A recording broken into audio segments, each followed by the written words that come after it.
Все. Всем привет, друзья! И сегодня у нас тоже очень большая работа. Извините, что я сразу в рабочем, но я не люблю просто в гараже работать в чистой одежде. Как именитые блогеры, может, у них там есть возможность там прачечную использовать постоянно. У меня такой возможности нету. Я простой пацан, такой же, как и вы. Поэтому, друзья, делаем все как в жизни. И проблема в том, что в моем Мерседесе, в котором очень важный момент является охлаждение, потому что это компрессорный Мерседес, на нем круто наваливать. И есть вероятность очень хорошо перегреть двигатель. И у меня как раз таки потекла помпа. Представляете, это именно тот момент, когда у тебя сломалось одно, ты еще не успеваешь починить одно, а у тебя уже летит другое. Вот как раз таки помпа и дырявый радиатор именно это то, что полетело у меня. Поэтому, друзья, сейчас я вам покажу вообще, в чем проблема. Вот, смотрите, друзья, обратите внимание, вот это ржавчина, которую вы видите, это текет помпа. То есть, когда она крутит, она разбрасывает воду, а в данном случае у меня залита именно вода. Именно, наверное, это и явилось причиной выхода помпы. И не только это, конечно. Я же там вливал, короче, лимонную кислоту, но вы это помните. И поэтому вот машина кипит, прямо если с утра не дольешь немножко воды, и она, плюс еще эта помпа сцит вниз, то есть когда машина заведена, все равно вода капает вниз и образуется большая лужа. Поэтому это очень важно сейчас попробовать поменять помпу. Я никогда этого не делал раньше. И я хотел бы вам показать, какую помпу я приобрел.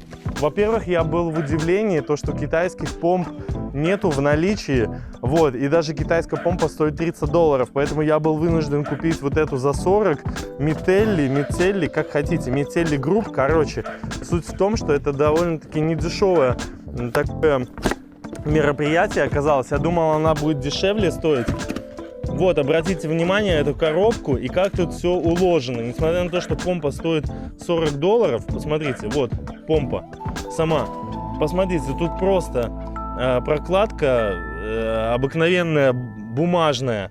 Вот, и это все вот так вот просто. Зачем вот это, я не понимаю. Вот просто так все уложено, ни в каких там, ни в каких целлофанчиках, ничего. Ну просто вот так вот было кинуто и все. То есть я считаю, что это немножечко ерунда. $40 я заплатил, все-таки хотел бы какой-нибудь целлофанчик минимальный. Вот, но это ладно, мои придирки. В общем, ну что, друзья, давайте, значит, начнем уже работать. И видите, тут написано, что помпа это протестирована. Ну, будем верить этим итальянцам, которые на самом деле, может быть, являются китайцами. Вот, ну поехали.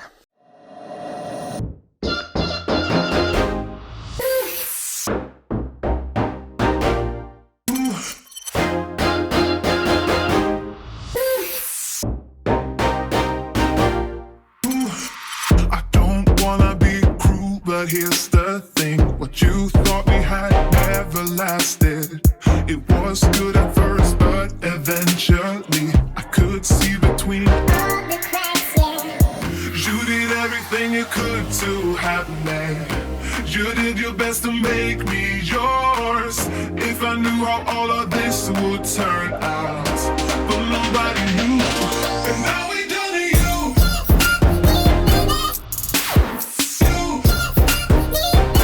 And now we done it, you. Baby, you. Baby. How can I say it so that you could understand? How can I tell you how stupid I felt? Значит, смотрите, чуваки, тут разные болты, поэтому помечаем. Вот, к примеру, тут пометил первый болт, он такой. Они разной длины. И вот я его сюда вставил. Второй болт сюда вставляю, они разные просто длины. Вот, смотри, номер 1, вот сюда покажу. Вот, номер 2. Вот номер 3. Вот 3. Третий болт, вот он. И вот так вот каждый болт помещаем.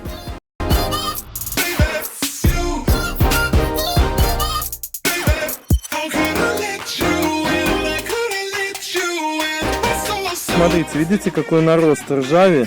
Вот это все нарост ржавчины из-за того, что воду использовал. То есть я вижу, что, ну, как бы люфта в подшипнике нету. Ну, чуточку. Вот, но прокладка на герметике стояла. Видимо, из-за ржавчины эта прокладка уже все и начало, короче, ссать. Но на самом деле, подожди, все-таки, наверное, какие-то проблемы все-таки есть в нем. Почему? Потому что когда она стоит на машине, она все-таки, звук от нее исходит. Возможно, какие-то проблемы в самом подшипнике. Нет, все-таки какой-то люфт есть минимальный. Может быть, за счет вот этого минимального люфта все-таки Протекает? проблемы, да. Ну все, конец прокладки. Видишь, она сржавела. Обрати внимание, какой цвет, видишь? Ржавая улитка, короче. И одного болта не было. Вот тут один болт, его, либо его не закрутили, видите? Тут как раз таки, возможно, и был протек. Короче, одного болта не было. Надо еще болт найти, вставить. Вот, понимаешь, когда сам все делаешь, реально намного лучше. Потому что ты хотя бы видишь, в чем проблема. Ну что, все чистим и ставим новую помпу на герметик. Хоть и говорится то, что прокладки не используются, герметик для прокладки, но я все-таки, наверное, нанесу, потому что стояла тут на герметике, проходила она 2 года, китайская помпа. Все-таки я нанесу, и будь что будет. Но в руководстве пишется, что ставить нельзя на герметик. Бля, немножко я, конечно, хреновато наношу. Но надеюсь, что мои $40 не уйдут в небытие.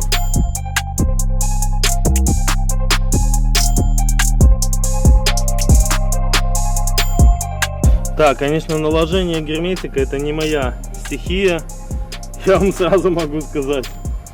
Конечно, да. Ну, посмотрим. Это тоже такой, знаете, эксперимент. Поможет ли это? Так, но она зажмется еще наверх. Будем накладывать.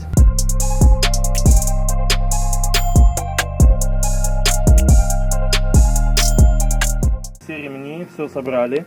Новая помпа стоит. И сейчас наша задача залить антифриз, посмотреть, вообще не протекает ли это все или нет.